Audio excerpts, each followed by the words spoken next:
আবার কোথায় যাইবা সোনার সান পিতলা কুকুর? ওই হুজুর অর্থ কান আপনার নামে এমপিরা লিখিত দিয়েছে, আপনি কোরআন শরীফের আয়াত বাইসে বাইসে পড়েন। আপনি ঘোর আওয়ামী লীগ বিরোধী। আমি ঘোর আওয়ামী লীগ বিরোধী না, আমি অন্যায় অবিচার বিরোধী। এই কথা স্পিকারের কাছে বলার মানেই হইল আমি জিয়াউর রহমানের 1981 সাল থেকে একজন সৈনিক। তর্জমা শুরু করলাম। ওলিল্লাহুম্মা, আপনারা সবই আলেম। ওলিল্লাহুম্মা মালিকাল মুলকি তুতিল মুলকা মান তাশা। মহান রব্বুল আলামিন বলছেন, সার্বভৌমত্বের মালিক আমি আল্লাহ, যাকে ইচ্ছা ক্ষমতায় বসাই, যাকে ইচ্ছা ক্ষমতা থেকে নামিয়ে দেয়। কার কথা? আল্লাহর কথা। এখন খালি মোরায়, যতই মোরাও কাম হবে না, পরের আয়াত আরো শক্ত। অত ইজ্জু মান তাশা ওয়া তুযিল্লু মান তাশা, যাকে ইচ্ছা ক্ষমতার চেয়ারে বসাই, যাকে ইচ্ছা বেইজ্জত করে নামিয়ে দেয়।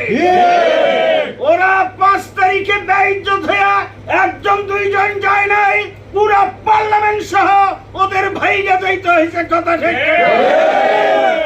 ওরা শুধু মামুনুল হককে জেলে নেয় নাই, আমার প্রথম ওস্তাদ মামুনুল হকের পিতা আল্লামা শাইখুল হাদিস মাওলানা আজিজুল হক। আল্লামা ডিস্টার্ব করে না, আঙ্গুল গেলে গেল, আল্লাহ তো যাবে না। ওরা জেলখানায় দিয়েছিল 1997 সালে মুফতি মামুনুল হকের পিতা আল্লামা শাইখুল হাদিস আজিজুল হক সাহেবকে। 102 বছর বয়সে উনি নাকি পুলিশকে 10 ইঞ্চি ইটা দিয়া পিটাইয়া মসজিদের বারান্দায় মারছে।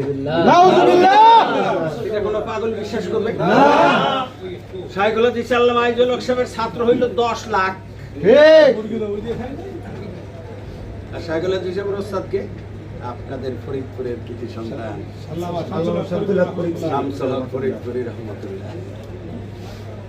যারা সরসিনার ওই নেসারউদ্দিন সাহেবের ছেলেকে,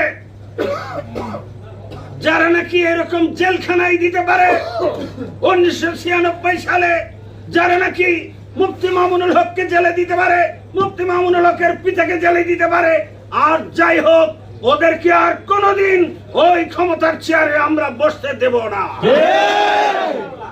এই জন্যই